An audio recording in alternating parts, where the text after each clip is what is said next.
start our trek back to Dettling Distillery. Kind of like an episode of Moonshiners back here. Long dirt road, fellas.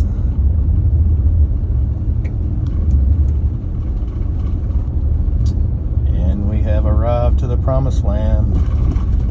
Best bourbon in Alabama.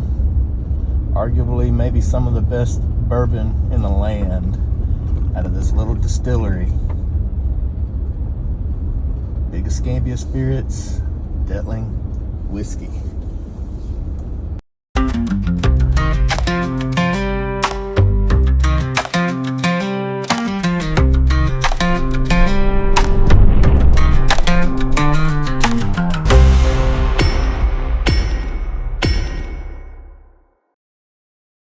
Hey guys, we're in Atmore, Alabama with Seth Dettling at Dettling Distillery. Going to do a barrel pick with a real special group. Just wanted to give you guys a little insight to what goes on here at Dettling. Seth, tell us a little bit about what you've got planned for today. Well, we were going to look at some barrels that I have previously screened to make a barrel pick grade. So it's going to be barrels that I've already screened through. So probably been through 20, 30 barrels to get to 7, and then the group will have probably 4 or so to go through. Nice. So it's really like picking out of 20, 30 barrels when you're picking out of 4. Right, yeah, because you've already done all the pre-work for them. Cool. Yeah, they're all awesome. Well, awesome. So you guys this year, 10 years in the business, right? Yep. And have done tons of barrel picks, and the majority of them for charities, which I think is awesome. Yeah. And this one is this one for another charity or no? I'm not sure yet. Okay, all right. Well, good to know. So guys, just stay tuned, and we're going to go through some rick houses, check out some stuff, and sample some whiskey.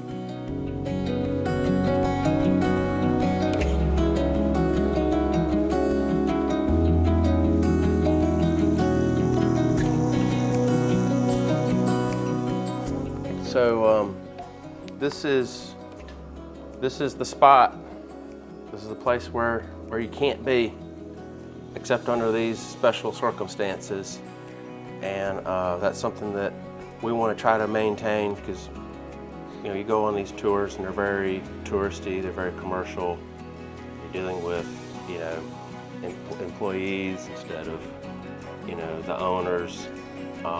So we kind of want to maintain that like 1980s Kentucky vibe, the way barrel picking was when probably none of us were picking barrels, and the way we would have really enjoyed it. You can just drive up and the primaries are there and you just chill and talk and nothing's off the table, and just have a great time and learn about what they do and how they do it and how it's different, and drink some great whiskey and some fellowship, make some new friends and some new family, because that's kind of how we feel about our barrel pick groups, is we develop like really good long-term connections and relationships. And we have no marketing budget. So basically you guys are our marketing team, you just don't know it. We show you what's here, and then you get to spread the word in your own way. So I let the whiskey be the focus. That's kind of my goal, is to have the whiskey quality be the primary, and how we manage it, and just let the whiskey tell its own story.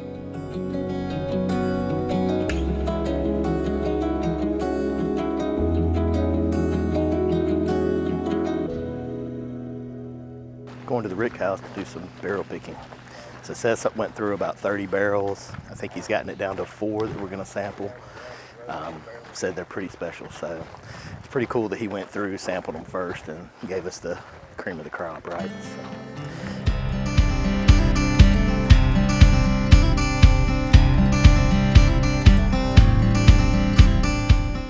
Once this whiskey is installed in its final resting place, it's very difficult to work with them and try to fix them if they have a leak. So we leave them out here on the floor for a length of time and make sure that they're fine. And once they're fine, then we'll double stack them and layer them in. These will be 3 layers deep on this side and 2 layers deep on this side. I don't know if weeded rye is a thing, but this is weeded rye. And this is the first spirit that we've made that has no corn in it.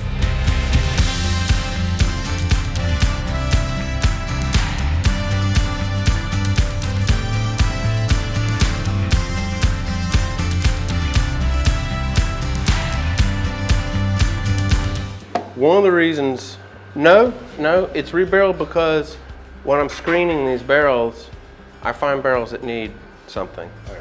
And I know my barrels well enough, now it's year 11, I know my climate well enough that I can kind of know the answer some of the time. So I'll taste it and I'm like, it's Kelvin Heavy Toast number 3, it's gonna be fine. Just give it some heat, she'll be all right. Maybe it was color, she wasn't putting on color. That barrel will put on color.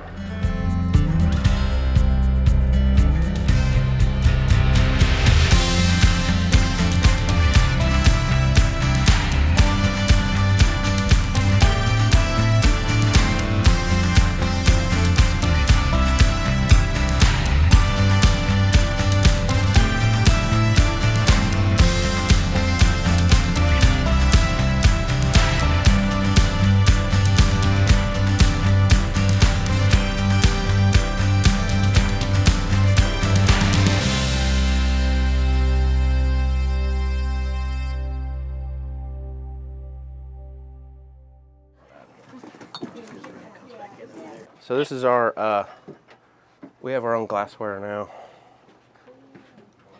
It's a nice glass. People to know who we were to go demand it at stores.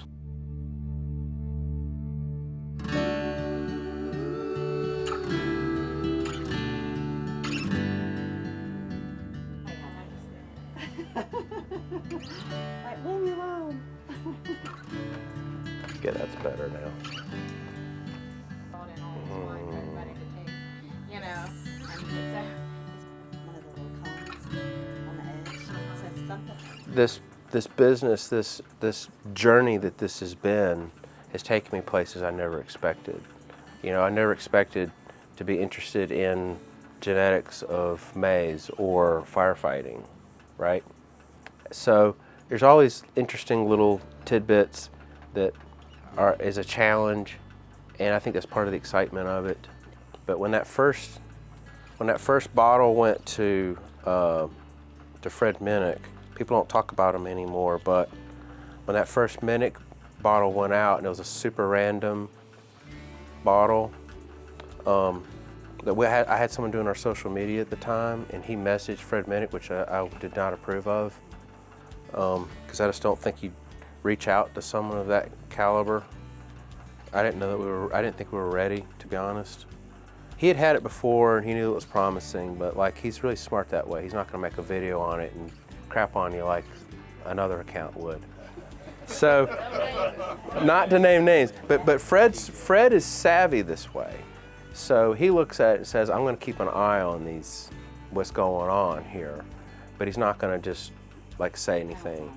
Yeah, and so he said he wanted a sample, and I had these random bottles in my dining room, and they all got boxed. These are like overflow bottles from bottling line. So it might have been end of run. I mean, not the stuff that you would like choose to send to one of the top, whiskey reviewers. But that's how it went. So they were all boxed, and they're all random, and they all got labels put on them after they were boxed. So it was like 3 layers of randomness. And he made that video, and that's when things really started to blow up. So I was like, okay, well, we're getting closer to being ready for the spotlight, right? I used to be in a hurry for the spotlight, and then I realized that actually it's a blessing for people not to notice that you have that opportunity to grow. Like if you're an athlete and you got the size, you got the DNA, you got the financial backing of coaching and all the stuff that's got to be in place, but you're just not ready. If no one notices it, and you can just be quiet and you can just work, and then when the lights come on and you just jack it, you're off to the races. And so that was kind of like my new perspective, was just to attempt to enjoy this process that sounds so daunting and so difficult of surviving young whiskey era. But actually that was my opportunity to kind of perfect my craft and to learn as much as I can about. I still learn every day. And so that when we were ready, we were ready.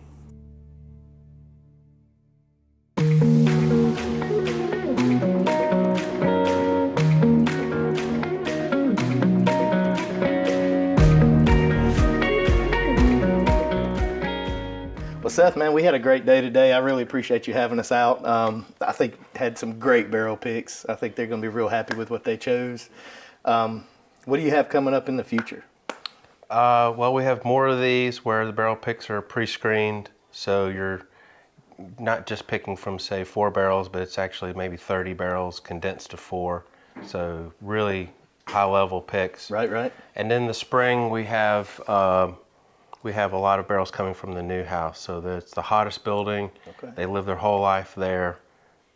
Pretty impressive. Exciting stuff. Yeah. I really appreciate the fact that you went through and sampled so many barrels and narrowed it down, because I've been on a few picks where we've sampled a ton of barrels. Yeah. And then by your time you get to the end, you just really don't know, right? It's tough. You're intoxicated and It's tough. Yeah. It's tough. You actually have to really filter when you're doing 10 or 20 barrels at a time. Most of it is nosing, and you're just tasting to be sure. Right. And then you find surprises when you do that final tasting. Sure. So, and then you rely on a panel. So we have several people that participate, and we have guests that will come and participate as well. So, Well, even as much as you narrowed it down, you still made it tough, because there was a spectrum there out of those. And then we had the 2 sister barrels that just really, the sibling barrels rather, that just threw us for a loop. Right? crazy. Yeah, So different from each other. absolutely. And they're the same barrel, same day, same proof, same location. Everything about them was identical, but The flavors were totally different. 100%. Profiles were different. 100%. Same whiskey, Complexities. same mash bill, everything was identical. So, yeah, that shows you how interesting single barrels are. And that's part of the fun of single barrels, is they're so unique. Right. And so if somebody wanted to get on a pick, 2026 may be the soonest that they could That's maybe right. get on one. Yeah, they should follow our social media. Maybe in the summer of 2025, I'll open up 2026. Okay. And it'll be opened up privately first to people who have been here. Good deal. So if you come, you get to come again.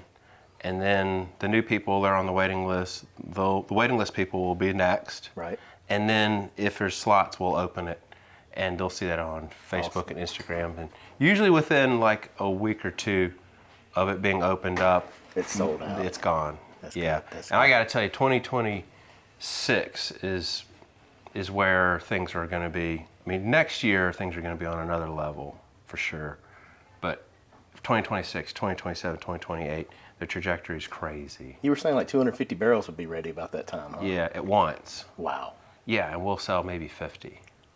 So I mean, it tells you that They're like, going to get the age even more. they keep going. Okay. Yeah. All right. So if you can sample those, and Go ahead and get your name on one of them, right? well, For yeah, later. or maybe I find some that are just like the top 1%, and then those move. Like if I can catch the 1% at 4 years, Right. and then take it to 6 or 7, and then sell them as the top 1%. So am I hearing a potential top 1%? There's going to be some more gold coming There's out? more gold coming. Okay. Yes, I'm looking forward to that. I have 3 right now that are 3 barrels? that Okay. are like 7 years old, and they're one is like a storyteller. It's very super complex, and that's kind of my favorite. Mine too. And then we have one that's the rum. It's not rum. You but said it would fool you, though. It would 100% fool you. You think you're drinking rum. It's so rum-like, so sweet and thick. Right. It's really beautiful. So, Well, good. Well, we're looking forward to that, man. We really Yep. appreciate everything. thanks for So, coming, Brandon. Absolutely. Awesome, buddy. Good to Take see care. you.